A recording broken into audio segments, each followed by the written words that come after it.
en los cambios puede ser de crecimiento. Cuando crece una sola célula, se llama hipertrofia. Cuando crecen varios tipos de células, se duplican, hiperplasia. Acá falta de células, acá disminución del volumen, acá cambio de la célula en un sitio que no le corresponde, y acá ya empiezan las células atípicas sin romper membrana celular, y aquí ya es la célula totalmente anómala, que es lo que conlleva lo que es el cáncer. Entonces, cuando hablan también del cáncer, hablan de una lesión celular persistente, en el cual dicen que la célula, en su afán de no morir, cambia, pero cambia en su genotipo y en su fenotipo. Entonces, y eso que está en su genotipo más fenotipo comienza a reduplicarse, pero a su vez es porque también no ha sido destruida por el glóbulo blanco. Entonces, por eso es que también hablan que cuando se produce disminución del glóbulo blanco a la tercera edad, o sea, la mía. Entonces, cuando hay disminución del glóbulo blanco y no lo destruye, por eso es que da la mayor proliferación de este tipo de células. Y ustedes se dan cuenta que la mayor cantidad de patología tumoral es casi a partir de la tercera edad. No estoy diciendo que no se ve antes, sí se ve, porque de repente habrá otro tipo de falla de mecanismo de que falla tu glóbulo blanco, o sea, tu capacidad de destruir. Cuando están 1 o 2 es fácil destruirlo, pero cuando ya es bastante ya no se puede, y ahí ya está medio que están detrás de todo, pero tiene que haber habido una falla. Eso es lo que se sabe hasta el momento. Bueno, ahí está la hipertrofia. Mayormente se pone el ejemplo de lo que es la musculatura. Acá está esta imagen, les gusta a las chicas ver a estos tipos puros chichones por todo lado. Se le llaman hombres peligrosos, ¿no? Pura dinamita y una mechita, dicen. Y aquí está la parte fisiológica, donde también hay aumento de las glándulas mamarias, bueno, por estimulación hormonal, y esto es momentáneo, ¿no? Mientras esté en la fase de lo que es la lactancia, ¿no? Aquí ya se ha visto que es por factores de una enzima, el nombre es bastante largo, en su libro más o menos lo dice, pero ya se ha identificado el tipo de enzima que va a ocasionar el tipo de crecimiento de la hipertrofia fisiológica, e inclusive ya se está hablando de la enzima que va a estar determinado en lo que es la patológica también, porque nosotros vamos a ver estados más o menos patológicos al respecto. Por ejemplo, ¿no? En el corazón, ¿no? Fíjense acá, este es el corazón, esta es la parte del ventrículo, y ha aumentado tanto el volumen que el área donde debe pasar la sangre está poca. Entonces llega un momento en que ya no tiene cómo contraerse, y la cantidad de sangre que tiene es poca. Ahí es donde viene el paro cardíaco, pues, ¿no? En la insuficiencia cardíaca por hipertrofia del ventrículo, ¿no? Fíjense, ha aumentado tanto que ya no hay volumen para que entre. Entonces ese escaso volumen, tan poquito que tiene, ya no es insuficiente. Acá hay uno de lo que se ocupa de... Esta es una mucosa del intestino grueso. Entonces el intestino grueso a veces aumenta y produce una especie de tumoraciones. Es igualito al intestino, pero un poquito más coloreado, más hiperpigmentado. A eso nosotros le llamamos pólipos hiperplásicos. Acá un poco han tomado lo que se observa del hígado, y en el hígado sí se ha visto que en el hígado está lo que es, se ha visto por accidentes. A veces han llegado a cortar el hígado, la mitad por decirles, ¿no? Y después de un tiempo, bueno, con los avances de la ecografía, se ha visto que hay una especie de aumento de estructura del hígado, o sea, como si se hubiese reduplicado o se hubiese regenerado.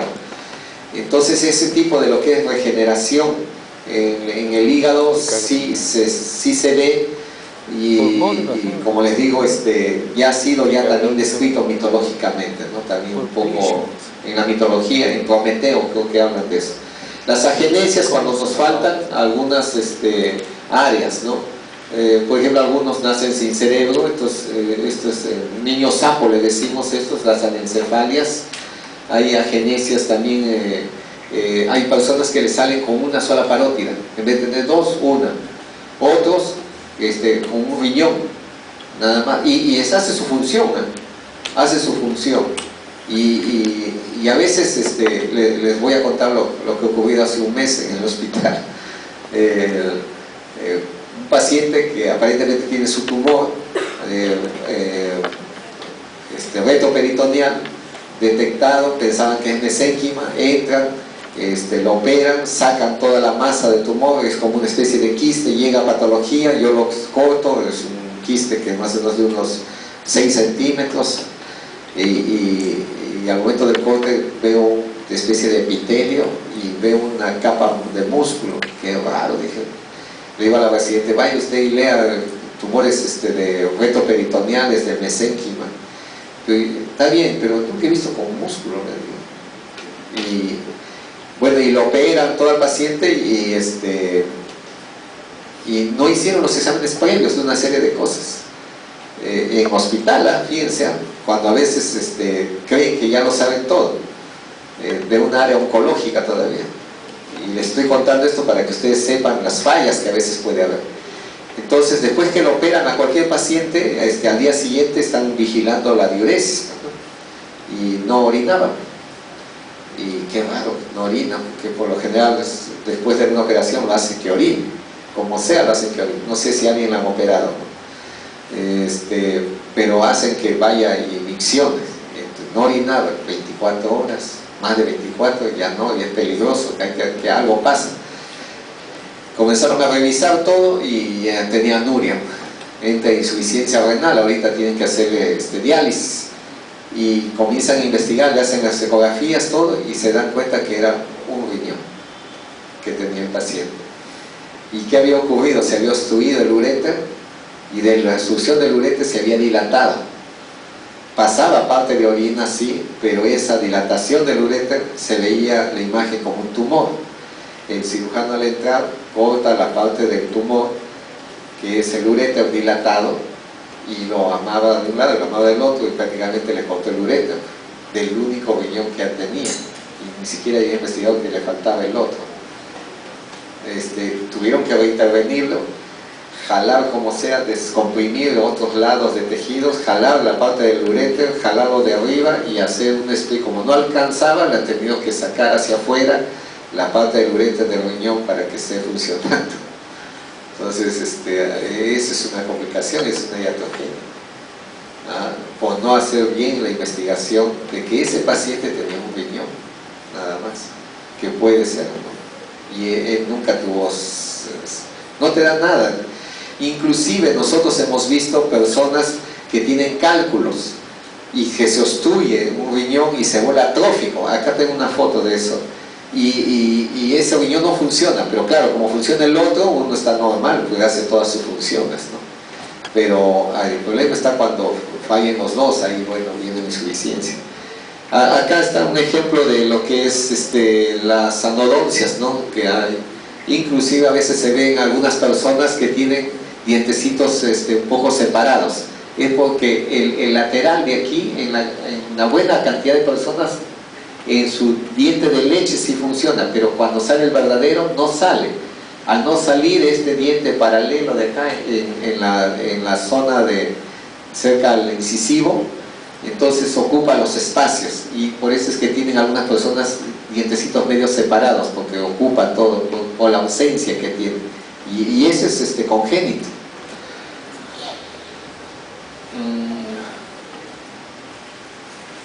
Las atrofias pueden estar dadas, atrofias por disminución en el volumen, están dados por desnervación en los casos de las polios, por desnutrición en lo que es de las caquecias, por viejitos, que ya en los ancianos, o senilidad que le llaman, falta de hormonas, lo que vemos en los procesos posmenopáusicos, La falta de riego sanguíneo también asociada al Alzheimer.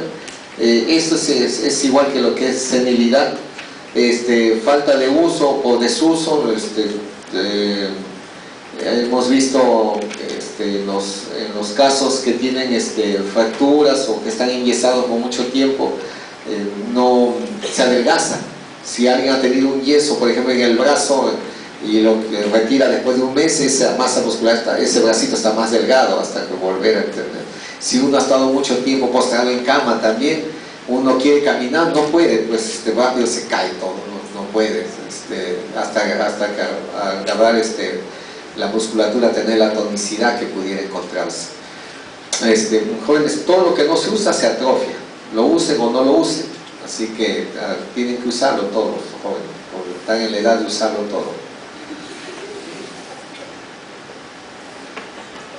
Bueno, acá están los ejemplos. Este es el riñón que les decía, el riñón atrófico, y fíjense un riñón aquí y otro cómo se encuentran.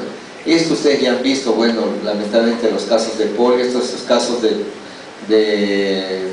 pacientes caquéticos que pueden ser por la enfermedad de la tuberculosis o enfermedades tumorales malignas. El factor de necrosis tumoral es lo que más se ve. Ya se ha visto ya que el factor de necrosis tumoral tiene una proteína que va y entra dentro de la musculatura y destruye un poco la desmina. Entonces, al destruirlo eso, produce la atrofia del músculo. Las metaplasias son los casos en los cuales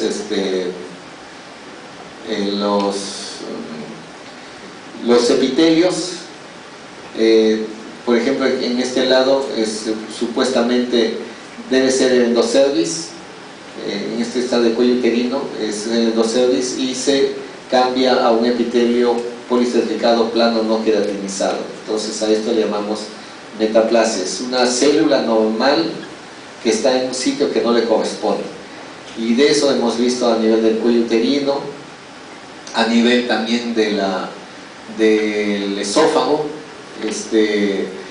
Dentro del esófago vemos mucosa gástrica, a eso le llamamos esófago de Barré.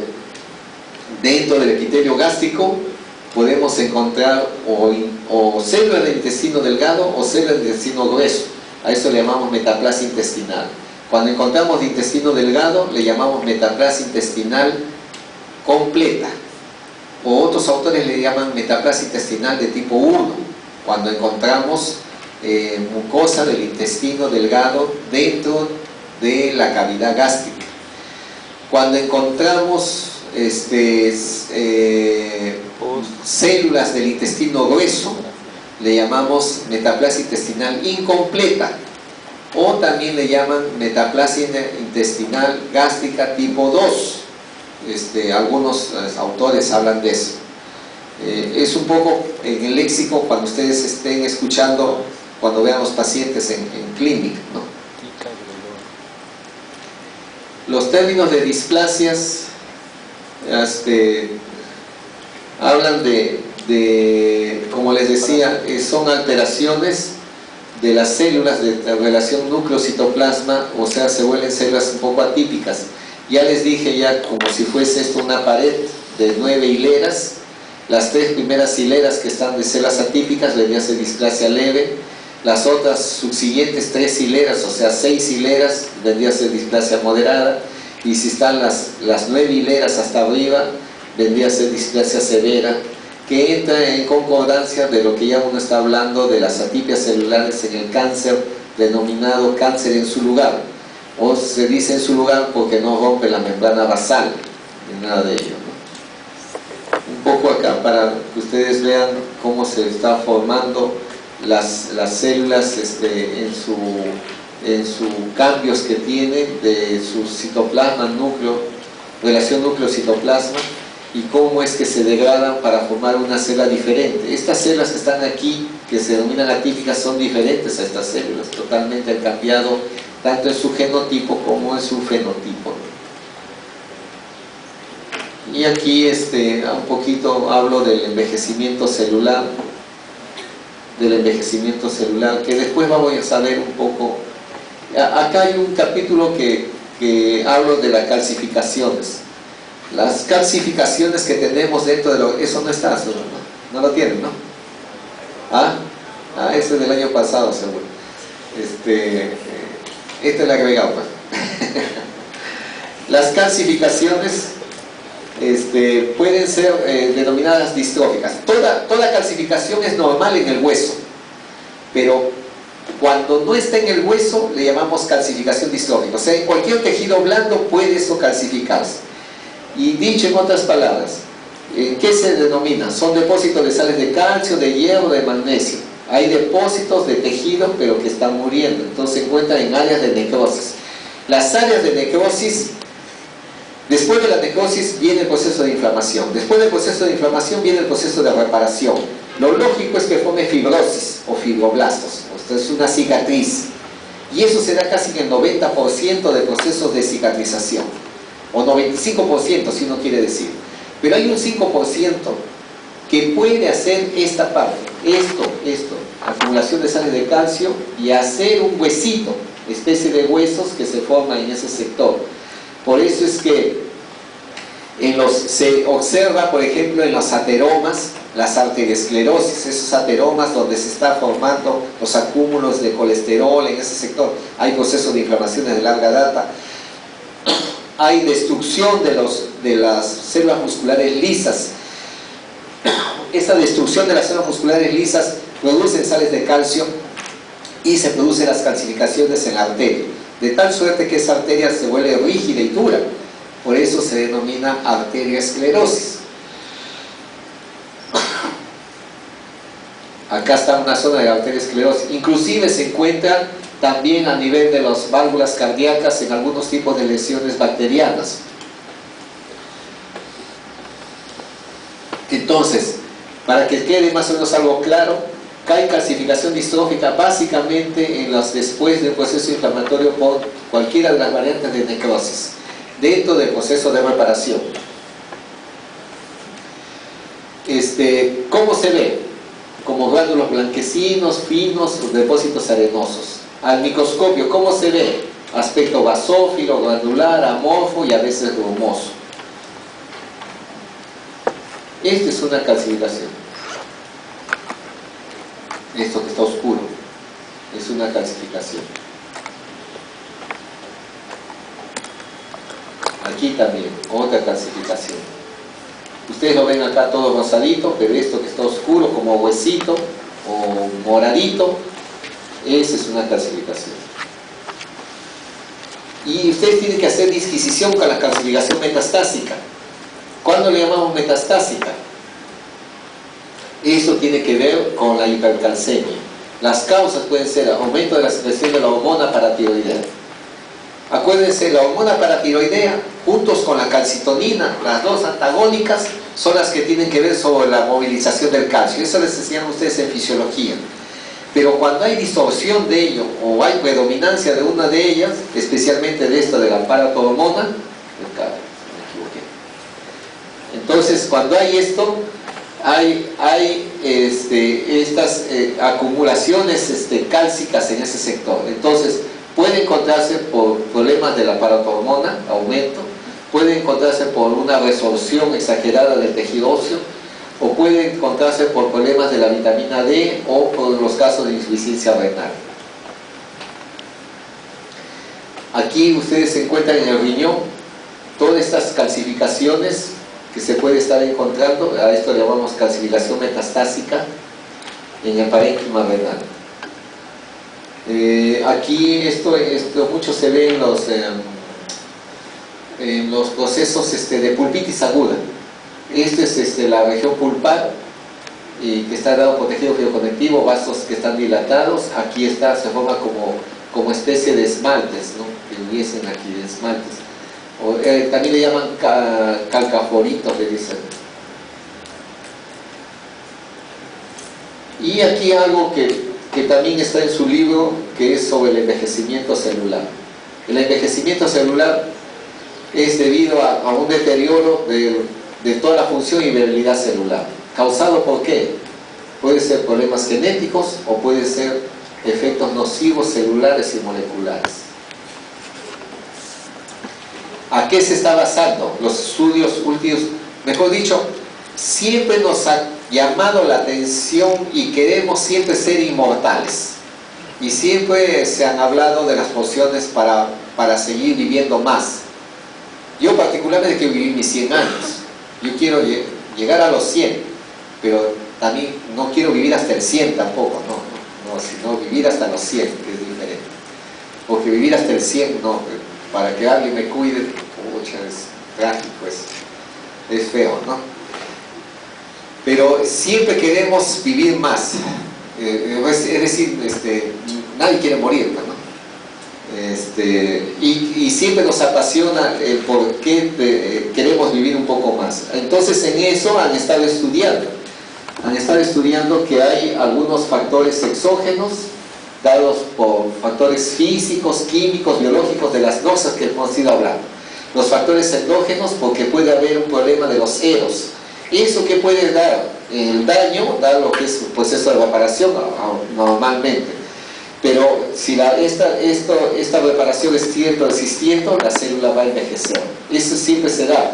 Y eso se da porque hay enfermedades. Ya les he dicho a ustedes, a más enfermedades tengamos, menor es nuestra perspectiva de vida, nuestro promedio de vida. Pero como ya se han ido eliminando las enfermedades, y en otros países muchos más, especialmente los países desarrollados, las personas normalmente ya están llegando a sus 100 años. O sea, personas de 80 años están normal, casos como los de acá de 60 años. Ellos en 80 están bien. Y la mayoría están pasando de los 100 años. Hay poblaciones de los 100 años que están viviendo.